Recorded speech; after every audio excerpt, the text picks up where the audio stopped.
this. I should have Adam with me. No mother should bury her son.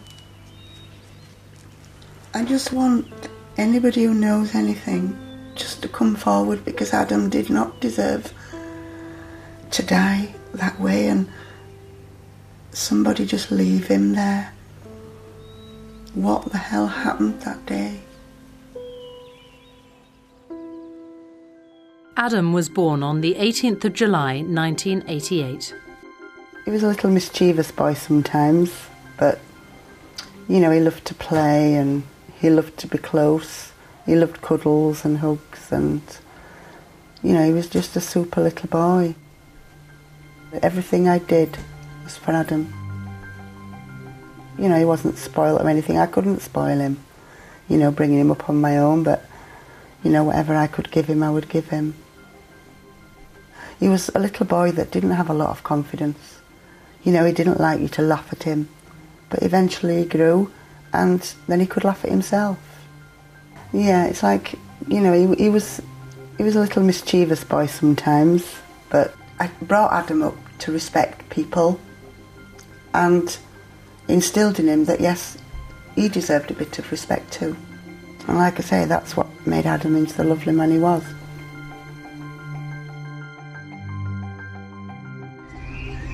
But Beverley's world changed forever on the 6th of March 2007. I happened to have a hospital appointment that day, so I was actually catching the same bus as Adam. And we just came out of the house together. I locked the door, and then we just saunter across to the bus stop. And then the bus came, and he gets on first, and he goes to the back of the bus with all his mates, and then I just sit on the bus but not near him. Well, I'd got off the bus and I'd gone to the shop just there for some mints, and when I came out I was catching the bus there to go to the hospital, and Adam was stood waiting to go on the bus that was in that station there, was waiting with his friends, and then his bus came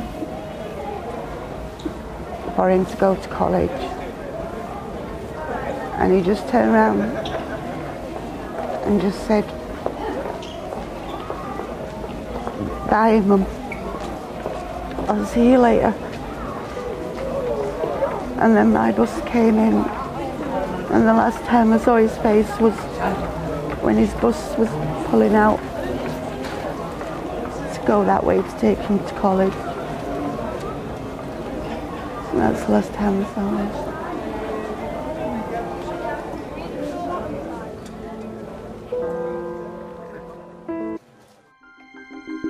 Adam O'Toole was Beverley's only child. I brought Adam up to respect people and instilled in him that, yes, he deserved a bit of respect too. And like I say, that's what made Adam into the lovely man he was. On the 6th of March 2007, Beverley and Adam travelled together into Huddersfield. Adam and his mum said goodbye together here at Huddersfield bus station. And the last time I saw his face was when his bus was pulling out to go that way to take him to college. Later that day, Adam bought a sandwich at this shop. He then crossed the road towards the post office. He was struck with such force that he was catapulted into the air and landed on top of a parked car before hitting the pavement. The motorist didn't stop. They simply drove off. Adam died at the scene. He was 18 years old. I just finished my first day at work and I got a phone call from my mum just telling me she'd had some bad news, that Adam had been killed. I received a phone call from Paul Sharrock, our head coach, and weirdly enough it was me who answered the phone, and the news he broke to me, at first I thought was quite, I'll be very honest, I thought, are you actually joking? And it was just like a sledgehammer. I mean, I just sat in the car for about 20 minutes crying myself.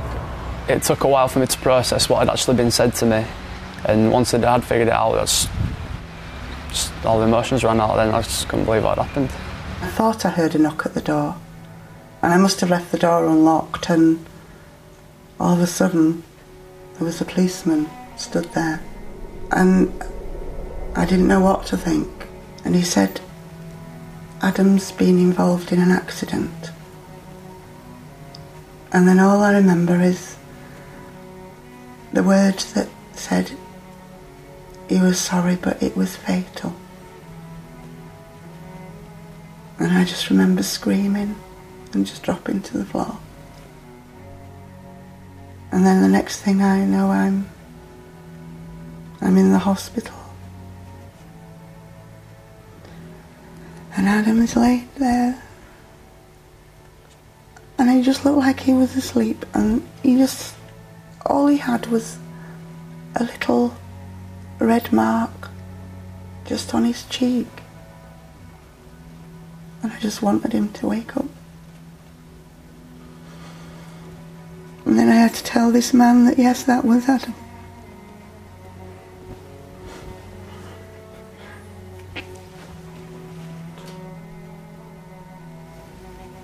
What the hell happened that day? I need somebody to tell me what happened.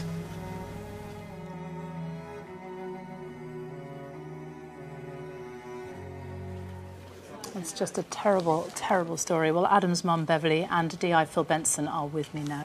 You have wanted for a very, very long time to come on television and make an appeal. I mean, what do you want to say if the person who was driving that car is watching, or if somebody who knows who that was is watching? What would you like to say to them? All I want to say is please help me find Adam's killer. He didn't deserve this. And then I can try and live just a little bit. Without Adam it's hard, but I know I have to try. But I really need to find Adam's killer and tell me why this happened. D.I. Benson, what do you know? I mean, it's 2 years ago now, but what do you know, let's start with the car, about the car that was being driven? Well, from forensic work that we carried out at the scene, we know that the car is in fact a Rover 200 vehicle in blue. We've pieced together the pieces of forensic science and they're fairly confident that it's a Rover 200 made between 1995 and 1999. We know that after the incident, the vehicle drove off towards the Aunt Sarah's public house, which is on the A640 towards Denshaw. And from that witness at Aunt Sarah's public house, we've actually managed to get a description and an e-fit.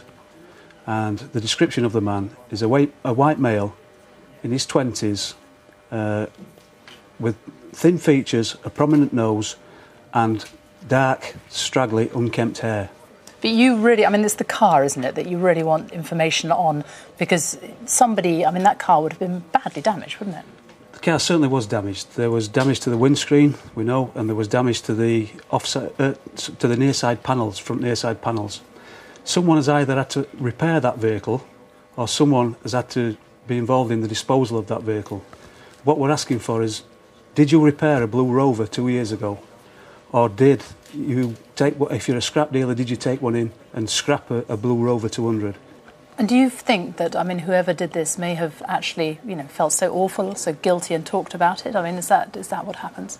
I feel sure that the person won't be the same person that set off driving that morning, and they will have confided in someone, and they will have had to share this terrible burden that that person is carrying.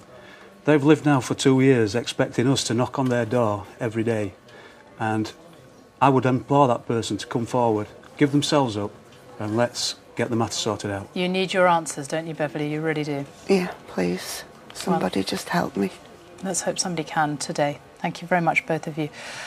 If you can help Beverly and DI Phil Benson, please do call us 08000 468 999, or you can text us on 63399. Text CW space and then your message. And don't forget to leave the space or your message won't get through to us. Or if you want to remain anonymous, call the independent charity Crime Stoppers. Let me give you their number. It's 0800 555 111.